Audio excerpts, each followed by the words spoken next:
Welcome into the PFN Bengals Podcast. I am Dallas Robinson. He is Jay Morrison. Jay, we are knee deep into training camp here. We've got a lot to talk about. We've got stuff going on at Bengals training camp practices. We've got players dealing with minor injuries. There's a lot to talk about going into training camp week 2 here. How you doing, Jay? As you're thick in training camp, you're out there every day. You're getting your tan. You're getting your sweat on. How's everything going with you?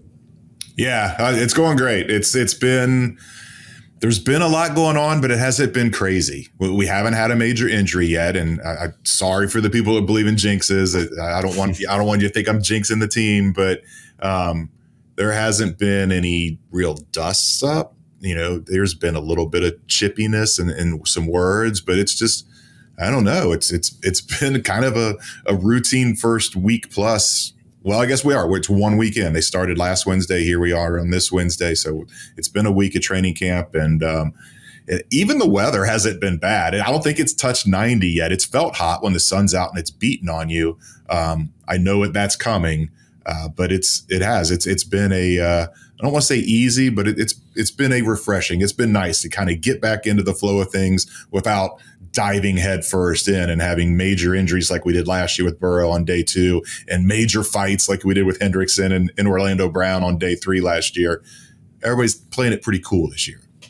Yeah, uneventful is okay at this time of year. It's good. It's good to ease back in a little bit, but there is stuff to talk about. And we started to think about what to talk about, Jay, and I didn't even do this intentionally, but I think we're going to talk about the last 5 Bengals first-round picks. And maybe it's not surprising that any team's last 5 first-round picks are going to be critical pieces, clearly, but kind of the way the news has been coming out in some of these position battles, I think we've got to talk about these last 5 picks. That's Joe Burrow, JaMarr Chase, Dax Hill, Myles Murphy, and Amarius Mims, I think, are all kind of in the news right now for one way or another. Let's start with JaMarr Chase.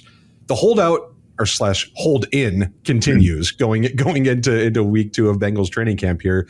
JaMarr Chase is still not practicing.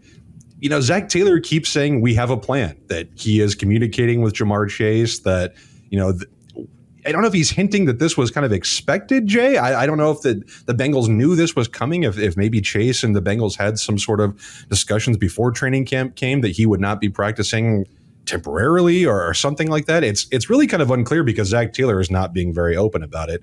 Not surprising. I don't think he's going to come out and tell you exactly what's going on, but the end result is that JaMarr Chase is still holding in, that we don't really know if there's an end in sight. The contract is not getting done right now. We don't know if it's going to get done before the season.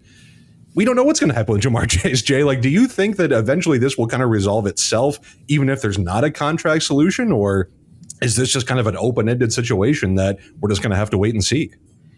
Yeah, I think this is JaMarr just kind of stating his displeasure.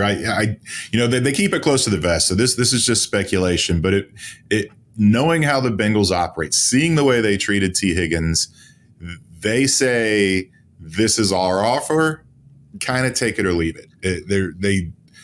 Until it gets down to some sort of deadline, there's not a lot of negotiating. So I'm sure whatever they came up with as an offer for JaMarr was not acceptable to JaMarr and his agent. And so he's just kind of letting them know his displeasure with this. And the Bengals don't have to negotiate. They've got him under contract for 2 more years. They have that leverage to say, take it or leave it. And so I think Zach's plan is, you do what you got to do and we won't hold it against you. And it's just kind of a way to talk around the issue by saying we have a plan. I don't think that's legitimate. I don't think there is some sort of plan of this is when JaMarr is coming back. I think they're just leaving it up to JaMarr. I don't think it's a big deal. He's a lot of this time right now. Well, okay, let's start here. A lot of these guys that hold out just aren't even, they're in the building, but they're not engaged. Maybe they're not at practice. And JaMarr's at practice and he's talking up and he's coaching up his teammates and he's standing behind watching all the reps and kind of taking the mental reps of the new plays and seeing the way they're run. Yes, they don't run it the way he does because he's this exceptional athlete. He's different, but he's out there and he's engaged and he's, that's, I think, important. And the other thing is, yeah, this is a time where you see it where some of the new guys are getting instruction from Joe Burrow, where he's saying, okay, on this route, I want you to do this, or maybe do this a little different. You see that with Mike Gesicki a lot. Mike Gesicki's been in the league for a long time, but he hasn't worked with Joe Burrow. So that's where a lot of time is spent at this time of year, and JaMarr doesn't need that with Joe. Joe knows exactly what he wants from JaMarr. JaMarr knows exactly what he needs to do. So I don't think it's a big deal. I don't know if I could put a predictive date on when we're going to see him practice, but I don't think this is going to carry into anywhere close to where we're talking about him missing games. I think he's going to make his point, kind of like Jesse Bates last year or 2 years ago. Jesse waited till a couple days after the second preseason game. Again, I don't know if that's what JaMarr is going to do, but I think he's going to drag this out a little bit. Just let the front office know that he's not happy with whatever the situation is that's going on contract wise, whatever the offer is. Because I don't think JaMarr would mind waiting, but when that initial offer comes in and you don't like it, then I could see where that would cause something like this to happen. So I don't think there's any reason to worry. I fully expect to see JaMarr out there September 8th against the Patriots. Zach has said he wants to play the starters in the preseason. I don't know if JaMarr is going to be among those starters. I don't know that he's not willing to go out there and get started in these practices. I'd be really surprised to see him in a preseason game, but I don't think this is really anything for fans to worry about at this point. I think you'll just see this more around the NFL, I think, in coming years, because the NFL CBA now really prevents holdouts. Like you will get fined. Fines are mandatory.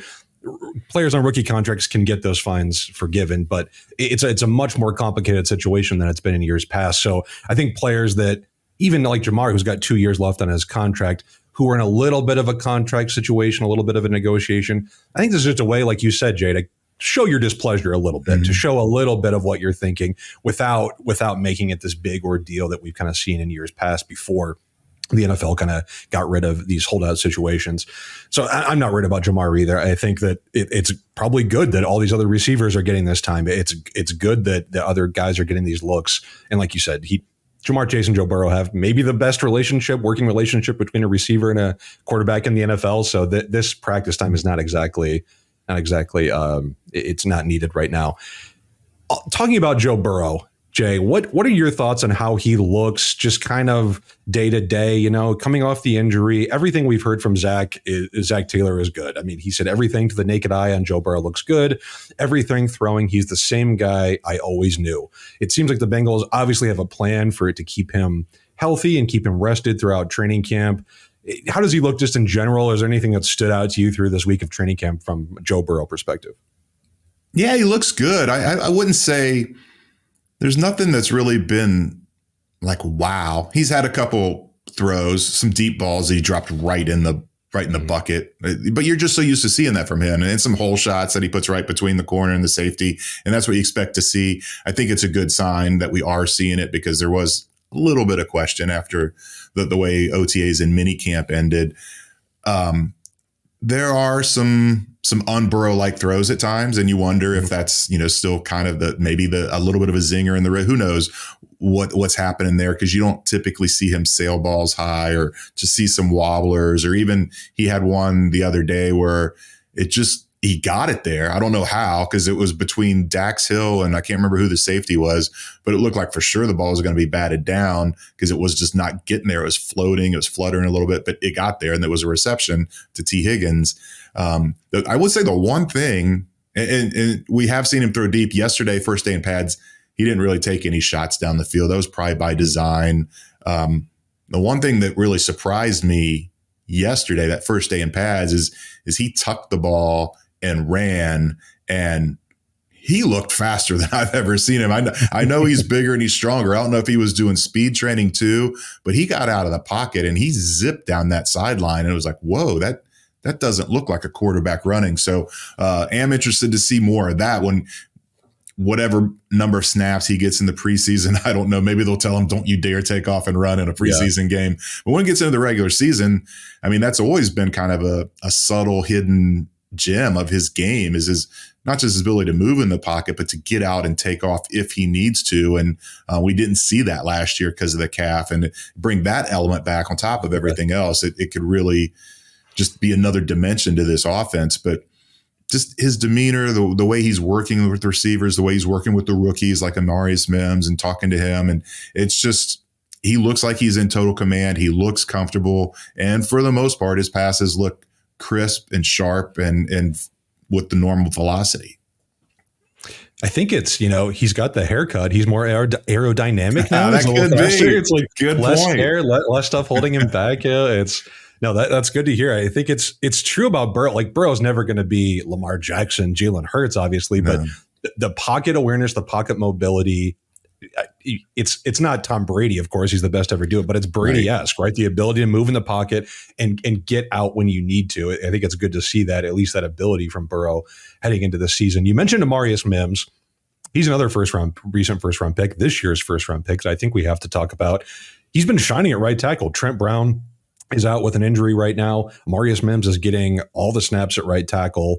I mean, it's going to be interesting, I think, if and when Trent Brown comes back, like how Zach Taylor and the rest of this offensive staff kind of manage these snaps at right tackle, how willing they are to let Mims go out there in week one. And I think it obviously depends on when Trent Brown comes back. If Trent Brown is out for the next week, the next 2 weeks, the next 3 weeks, I think there's a very, very good chance that Mims is going to be your starting right tackle. I think that if he's getting those reps all throughout training camp, then there's not going to be any question.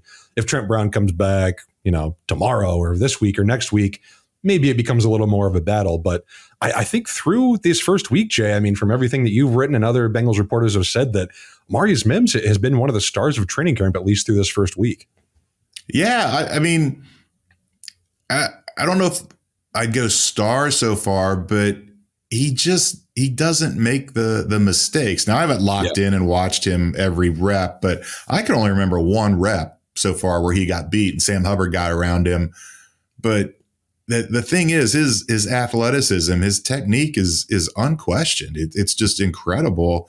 And you wonder about the mental part of it and making making mistakes and that stuff getting to him. And that just doesn't seem to be happening. We're not super close, but we're close enough to hear Frank Pollock's voice when he's mad. And we've heard it in the past with him laying into guys. And he talks to Amarius, but it's more of a conversation. You never hear him barking at him where he just totally screwed something up. And if he gets this part of it down this quickly, I don't see how they don't go with him. And Trent Brown seems like a better fit anyhow as your swing tackle. Exactly. So, I mean, at this point, I would say Mims is probably the favorite to win that job. And we don't know. I asked Zach about it on Monday about Trent Brown, and he said, it still might be maybe later this week they start working him into a little bit, or it could be next week before he starts working in. So, and before we see him in an actual 11 on 11, it could be a week or two. So it's all good news for Amarius. And it was really interesting to watch yesterday because we're talking about first round picks, and it was him going against Myles Murphy, and it was 2 first round picks, and that was Mims' day. And it's not a slight on Murphy. I don't think last year was a fluke. Murphy really started coming on, and he was good. And talked to Murphy yesterday, and he's like, the dude's just different. And he kind of stating the obvious, but he's like, you just have to have a plan to rush that kind of guy. It's just really hard. And he said the first rep in one-on-ones and the O-line one-on-ones, he tried to bull rush him and went nowhere. And he's like, you're not bull rushing that guy. He's like, I always start off with a bull rush just to try to establish physicality. Didn't work with him. And then I talked to Mims about it too. And he said he had some wins and some losses out there. I was like, are you sure? I didn't see any losses. And he said, well, if he has a little hiccup in a technique, or he does, a hand play something wrong, he considers that a loss. And I was like, okay, well, that makes sense because I didn't see you get beat at all.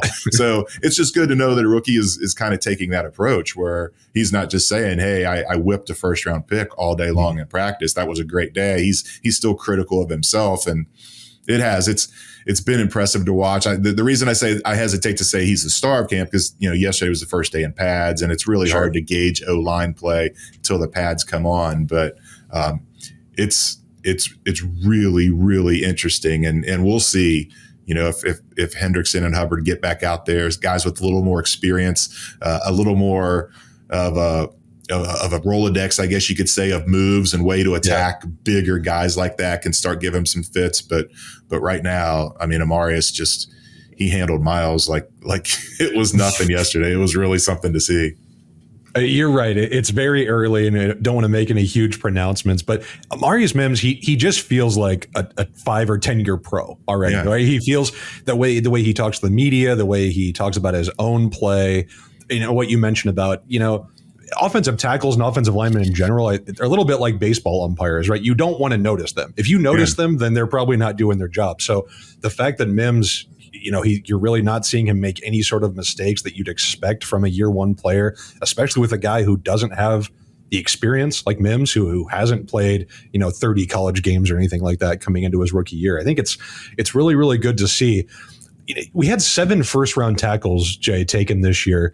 If Amarius Mims starts, I believe he's going to be the only first round offensive tackle from this year who is going to be playing at his college position, like the position he actually played in college. Joe Alt with the Chargers is moving from left to right tackle. J.C. Latham with Brian Callahan's Titans, he's moving from right to left. Olu Fashanu with the Jets is not going to be starting behind Tyron Smith and Morgan Moses. You got Talise Fuaga in New Orleans moving from right to left. Jordan Morgan in Green Bay is moving from left tackle to right guard. And then Tyler Guyton down in Dallas moving from right to left tackle. So out of all of those guys, Mims is the only one who's going to be playing, who, if he starts, is going to be playing the same position he played in college. So to get that type of continuity, I think is going to be really, really important for him going into year one. And we talked about it a little last week that, what happens if something happens to Orlando Brown Jr., who would step in at left tackle. And I think you're right, Jay, that Trent Brown, as that veteran, as a guy who's played on both sides, a lot of snaps on both sides of the line, I think he does make more sense as that 6th offensive lineman, that swing tackle. So if Mims gets into the starting lineup and you've got a guy like Trent Brown with, off the top of my head, I want to say 90 or 100 career starts as your backup option in case something happens, I mean, that is an outstanding place to be. As someone who ranks offensive line play for PFN and looks at a lot of offensive lines, there are not a lot of teams around the NFL that have a guy like Trent Brown sitting on their bench. A lot of NFL teams would love to have a guy like that in the starting lineup. So to have that depth, I think is going to be really important. You mentioned Myles Murphy, Jay. Yeah. Myles Murphy, where does he fit in, I think, going into 2024? He had cramps this week, so he was out of practice for a little bit, but whenever he is back, he's going to be getting extra work because Trey Hendrickson and Sam Hubbard are out with injuries. Lou Anarumo talked about that. He said, I think it's great for all those ends to get as many reps as they can. We're going to rotate that group. Sam and Trey are going to be part of that as well. Miles, Joseph, Cam. These guys got to get a gazillion reps, and I'm glad they're getting them. I think at this point, that's all you can really say is that, Myles Murphy is part of that rotation at defensive end. But, if this Bengals defense is going to improve from the ghastly place they were last year with giving up explosive plays and not getting pressure, Myles Murphy, man, he is really going to be a critical piece on that plan. I think you have to expect more from him going into year one, whether that means just playing more snaps behind Sam Hubbard or eventually maybe overtaking Hubbard and taking on a starting role or more snaps. But I think Myles Murphy is just such a critical piece for this Bengals defense this year. And I'm really curious to see how he performs once he gets back into practice. Yeah, I mean, and he should be back on Thursday. It was very late in yesterday's practice when he just started cramping up a little bit. He said it was a hydration issue. He said it happened to him once last year. He was embarrassed by it, but it's nothing to be worried about. So he should be right back in there Thursday. And it's interesting because before Hubbard went out, a lot of times as Hendrickson was sitting out, it was Hubbard and Joseph Osai. And I think, and even now with Hubbard out, sometimes it's Osai and Sample, or sometimes it's Osai and Murphy, or it's Murphy and Cam Sample. So Lou's really, he's rotating the rotation, if you will. And it's going to be the same. They've got these defensive tackles, 4 guys that they can rotate in there. There's going to be a lot to play around with. And so I just think given all the pieces, we know that Murphy's going to have a role, but especially the way he came on last year at the end of the year and just started feeling more comfortable and performing better. I think his snap count's going to go up this year, and I think his production's going to go up too, his pressure percentage, all that stuff. He looks bigger. He looks stronger. He still doesn't. That picture of him with Amarius Mims, he doesn't look so big because Mims is just so giant. He envelops him. But I think he's going to have a really good year. And obviously, it's cliche, the whole iron sharpens iron thing.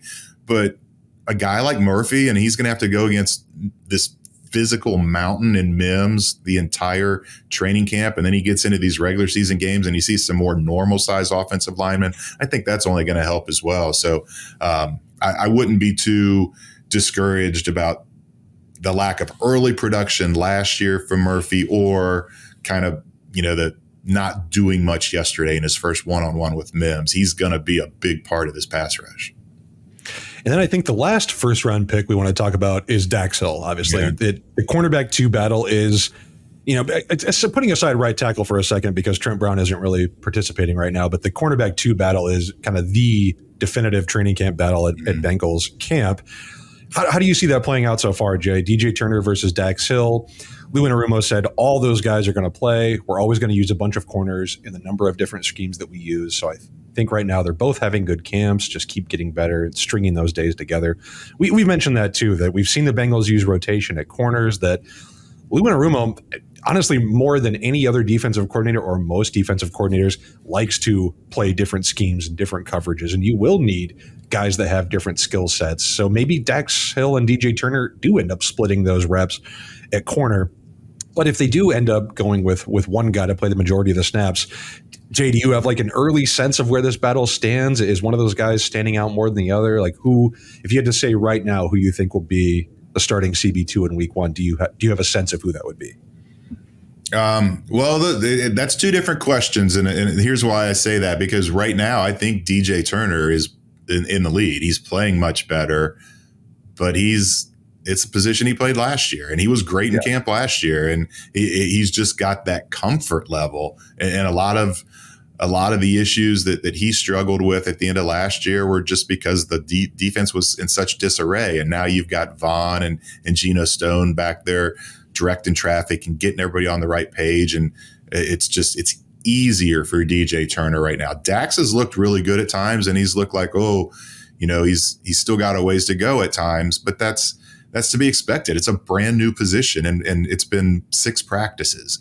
So I think Dax can win this position. I really do think he's got the physical tools to do it. It's just a matter of how quick he can get up to speed, and maybe he gets up to speed really quick and DJ still doesn't let him pass him. I mean, DJ, he's just making play after play after play. He's given up passes.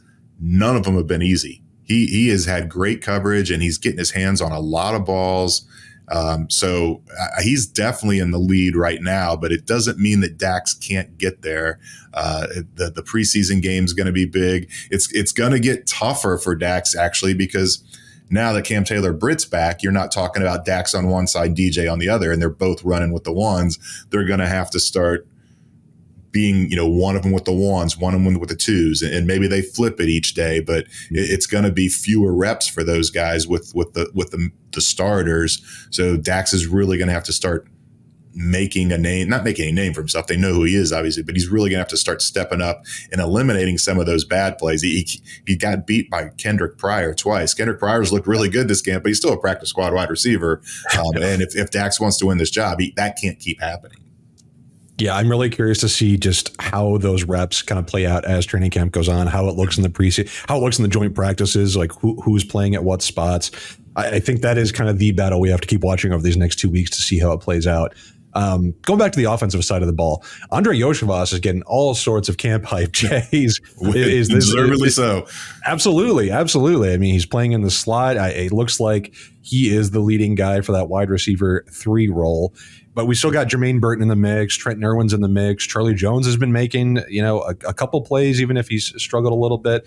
How do you see this wide receiver battle kind of playing out? Is Iosivas absolutely going to be the guy at wide receiver 3 at slot, or is there still room for, like we talked about at corner, is there room for more of a rotation that with the idea of moving JaMarr Chase around and playing him in the slot, that there's going to be opportunities for all 3 or 4 of these guys to kind of get reps? How do you see this playing out through a week of training camp, Jay? Yeah, and you got Gesicki in the mix too. So exactly. Yeah. I think Andre's the leader right now to kind of be that starting wide receiver 3. He's got the connection with Burrow. He's just improved leaps and bounds. He looks really good. Burton, for all his physical tools, he's still a rookie. And, there's still times when Joe is correcting him on ways to run routes or the way Joe wants him to run the route. And so nothing wrong there with bringing that guy along slowly and working him in and letting him make some splash plays. But, and Charlie Jones, I don't know. He's smaller in there. And if Andre can have the quickness and the shiftiness and use leverage and do all those things that a slot guy needs to do, and he can do it just as well as Charlie, and he's got this incredible catch radius on top of Charlie, it's going to be hard for Charlie to beat him out. Yeah. And it's, Charlie's probably going to be the leading punt returner and the kick returner. And so he's going to have that role. And so I think you're going to see all those guys in there. Trenton Irwin's probably the odd man out, but he's got incredible chemistry with Burrow too. And I can see him being a third down guy that, kind of goes into that Tyler Boyd role where it's just somebody you trust that is going to make the catch on third down and move the chains. So it's going to be really interesting to see how that breaks down. We know there's 5-6 guys in the mix for it. Is one going to step up and get half or more of the reps in there? Or is it going to be, a couple hundred snaps in the slot for each of those guys? I guess if you were guessing on who's most likely to take the chunk of those right now, it's Iosivas, because he's just looked incredible in camp. It's really impressive where he's come from Ivy League to now in just a little over a year. Zach Taylor talked about it, that Andre Iosivas has been watching a lot of Tyler Boyd tape, that he knows what the expectation is. There's a lot of nuance there that Tyler Boyd was unbelievable at. That's why he majored in there. To see Andre to continue to learn with every rep, because he's learned with every rep, he can learn in the slot. I think that Iosivas, it's a little bit like going back a ways to like the Marvin Jones situation, right? A 6th round pick who really does kind of step up and become that viable wide receiver in year 2. And I'm not saying that Jermaine Burton can't have a role this year, but even as a 6th round pick, for Andre Iosivas to have that extra year of NFL experience, I think has just been so huge in this kind of camp battle. And even though he played primarily outside last year, he's seen the reps. He knows the plays. He knows what this offense looks like. He knows what Boyd did last year from the slot. He knows the expectations. I think that advantage is playing out, but I wouldn't be surprised to see Burton as the summer progresses to see a little more reps on the inside, outside, being used everywhere a little bit more. Also on offense, Chase Brown season, Jay. Chase Brown hype is out of control. If you're doing fantasy drafts at this point in the year, I'm assuming Chase Brown's ADP is just skyrocketing with the reports that he's been taking a lot of first team reps. Zach Taylor said this running back battle is not a battle right now. That will come with the pads. That comes as things shake out. Right now, it's a lot of confidence in that group overall. Once you put the pads on, it's real protection and it's really getting to your checkdowns. It's really hitting the right hole in the run game. That's when it ramps up. It's like offensive linemen, like we talked about. It's hard to view running backs, I think, until you put the pads on, because so much of that position is so physical and so much of being in the muck. I think that it's hard to evaluate until you really do get in the pad situations. But Chase Brown, Jay, is this what you've seen at camp? Like, are we expecting him to take the majority of the snaps instead of Zach Moss? Is it still going to be, that split that we projected where Brown is more of the pass catcher and the check down option, the home run threat, and Zach Moss is maybe more the guy at the goal line and short yardage? Or how do you kind of see this running back situation playing out through a week of camp? Yeah, I don't think it's going to be split like that where Moss gets goal line and short yardage, that type of stuff. I think it'll be series to series, that kind of a thing. And I don't know. Right now, I would say Chase Brown is in the lead. He's so explosive. And it's 2-hand touch, 1-hand touch, really. They blow the play dead quickly when there's no live tackling drills. And he's getting through the line untouched at times. And we know he's a much better receiver. Him and Andre went to Atlanta and worked with a receiver coach over the offseason. And everybody's been raving about how Chase Brown looks like a slot receiver. He doesn't look like a running back out there trying to run routes, but he's doing the running back part of the job excellent. He's doing the receiving part of the job excellent. And Zach Moss has been good too, but there's just this explosive nature to Chase Brown, and it's everything they've been looking for at that position. And I think he is the leader in the clubhouse right now. And if you talked about fantasy. If you're in a PPR league, I don't know how you don't take that guy, because he's gonna be catching passes and he's gonna be getting right now at least 50% of the carries, and who knows, maybe he earns more, but he has really been impressive. And you look at physical attributes, and he's not a big guy, but he has like offensive lineman thighs.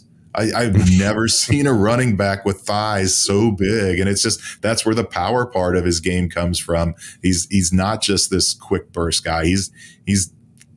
I haven't seen him like hit the hole and drag guys yet. We just didn't see that much of him last year, but he looks like he can do it with the way his lower body is built. So I'd say he's in the lead right now, but they're still very high on Zach Moss. Do you remember Mike Davis, former Panthers and Falcons running back? I think he's retired now. Bowling ball. Oh, you want to talk about thighs? Like, you want to see some running back thighs. That man has some thighs. So if Chase Brown can get to that level, then I think it'll be good. No, I think that, we talked about Trent Brown and the Amarius Mims competition. I think this goes back to just praise for the Bengals offseason from a veteran free agent perspective, that at running back, you sign a guy like Zach Moss, who we talked about enough on this show that he did really good things early season with the Colts last year, but he's been a career backup. So you sign a guy like that to a 2-year deal, he's going to be okay coming in and being a backup or splitting snaps or being the 1B part of a running back rotation with Chase Brown. Same for Trent Brown, right? He's been a backup at points. He knows what that life is like.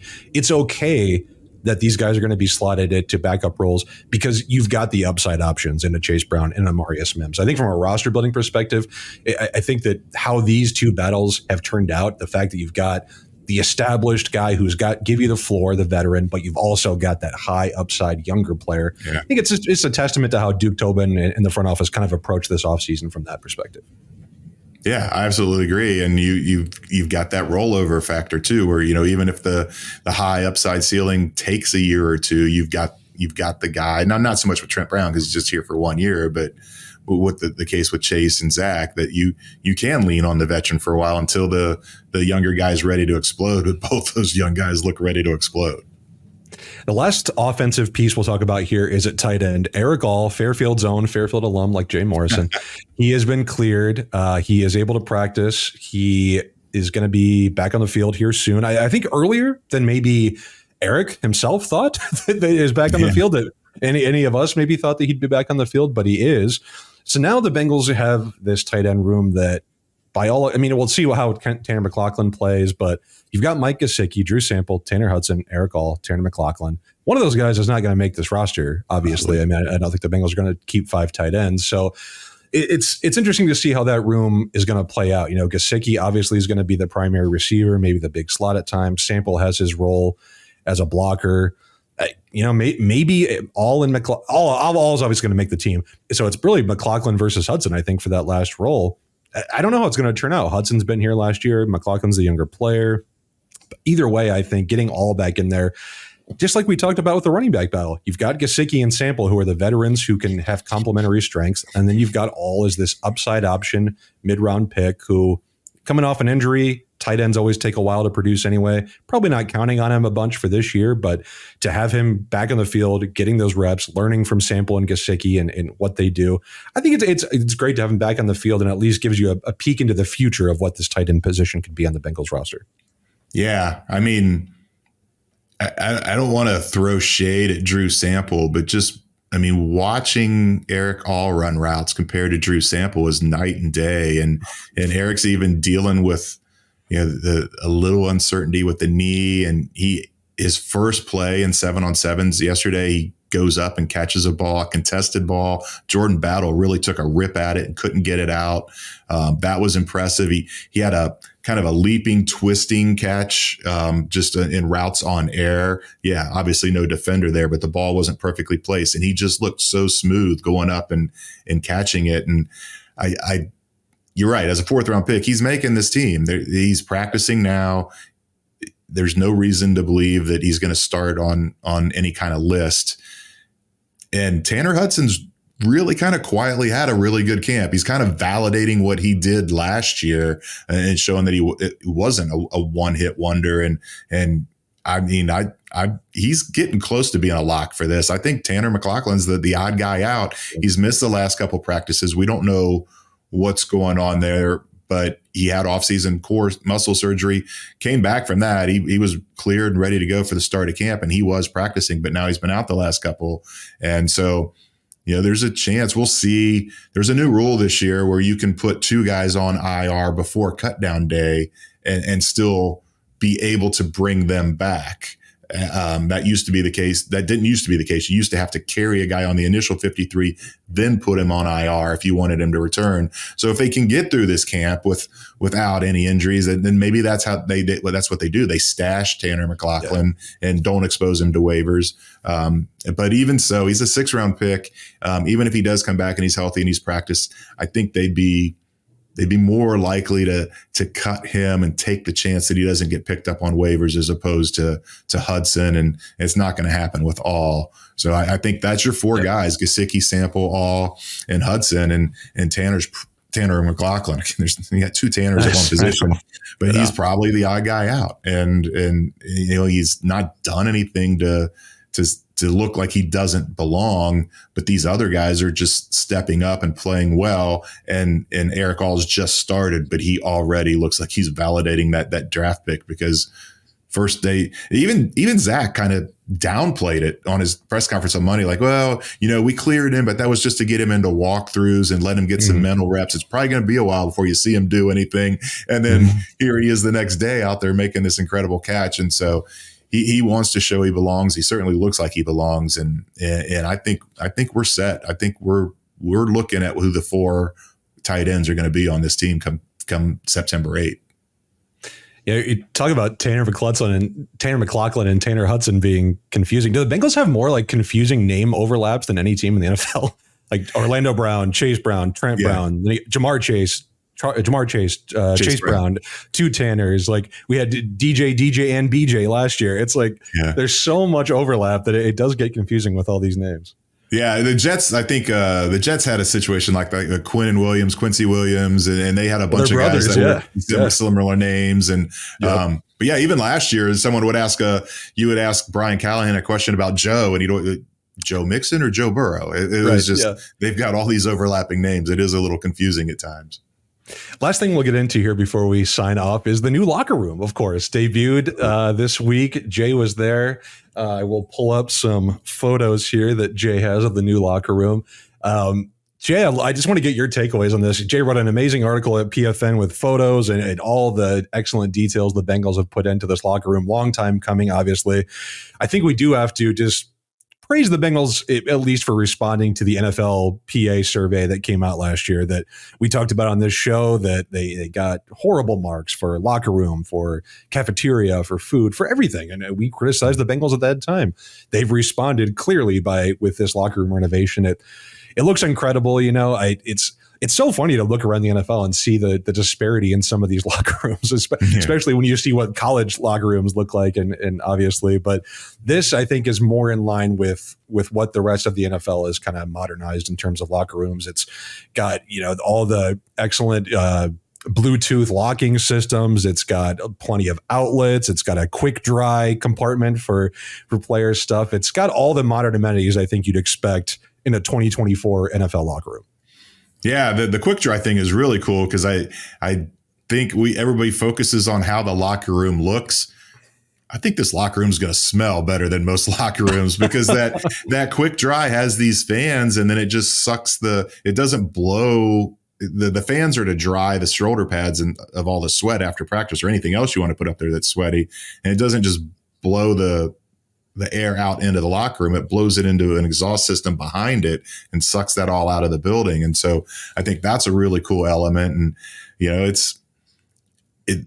a big part of it was the training room was where I think the bigger beef was with the Bengals. And so it's right next to the locker room. So it made sense just to fix both. And this picture here, that the win a game for Cincinnati, I thought that was a really cool, subtle touch because it's the last thing the players see before they go through those doors to go into the tunnel out to the field. It's the last line of the Bengal Growl fight song. It's just, there's all kinds of little subtle stuff like that in there. The one thing that it's like, this is a little different. And so, okay, if you guys are seeing this picture with the fridge in the microwave next to Joe Burrow's locker, you see up where it says Bengals, that's the drying area. And that's that Bengals panel lifts up and they can put things up there. Well, other than the 6'8" offensive tackles, the other guys are having trouble reaching that. And they have to pull out like a little stool and they have to step on something to get up there and get their equipment in there. I could just see somebody slipping and something like that happening. But overall, it's just a really, really impressive. It's functional and it just looks really cool. And the players were genuinely excited about it. And everybody was. It's the locker rooms that they were in, it was just so cramped and so hot, and it was just not a good situation. And it's got to feel like they've moved into the Taj Mahal after yesterday. And credit to everybody involved to get it done this quick. There was a little bit of whispers that maybe this was going to be closer to the start of the regular season before this was going to be ready. And I guess if there's one silver lining to them not making the playoffs last year, it's that they got this done at the time they did. Because if they're playing deep into January, this thing isn't ready yet. Because they even talked about it, that a lot of the design discussions went into March, and then the construction started. So if they're not even starting the whole process till February, as opposed to the first week of January, we could still be in cramped auxiliary locker rooms, or maybe they table it for another time and don't even do this year. But yeah, I know like a lot of fans don't get to go in and experience the locker room, but I still think it's cool for them to see the pictures and the videos. And the Bengals at times do tours, and you can go down and tour the locker room and the press box and those kind of things. So if that's something that interests you, you should check it out, because it is really, really impressive to go in there and see what they've done to that place. I think it's just good from like a macro perspective that the Bengals are getting into the 21st century finally in so many ways, right? The locker room, we've finally have a Ring of Honor, their social media presence. Everything just feels like it's not quite the mom and pop operation that it might have been 10 or 20 years ago. It's a little more modernized. And I think there's some people in the Bengals organization we can thank for that. And I think the locker room is kind of emblematic of that this is a different Bengals era, a different Bengals team, and finally time to have a 21st century modern space for these players to go after before and after the games. Jay, anything else before we sign off? We've got more training camp coming up. Preseason is right around the corner. Regular season is right around the corner. There'll be so much to get into. Anything else on today's episode before we sign off? No, just looking forward to getting back out there and seeing how this thing progresses through the more padded practices. The Bengals, I don't know if they're going to do it Thursday, Friday, when it's going to come, but they always do this offensive versus defensive scoring system, where if the defense holds them to a field goal, they get 4 points, the offense gets 3, or if it's a touchdown, you get the 6 or the 7, however they do it. And it's one of the most fun competitive days of camp. And I'm looking forward to when that comes, when the preseason games come. Obviously, it seems like it's moving very fast, and real football is right around the corner. We get the Hall of Fame game on Thursday night, and that's not Bengals, but I'm really looking forward to that, because I typically don't, but the kickoff rule I think is really going to be intriguing to watch, to see how teams are handling that in the preseason and what it actually looks like full speed. The Bengals have done it a few times in practice, but it's not the same as seeing in an actual game. And so lot to look forward to. We'll have it all covered. Everything that's happening around the team, we will have you covered every week on this podcast. Absolutely. Check out Jay's work. He's recapping practice every single day at profootballnetwork.com. Thanks again for listening, everybody, and we will see you next week.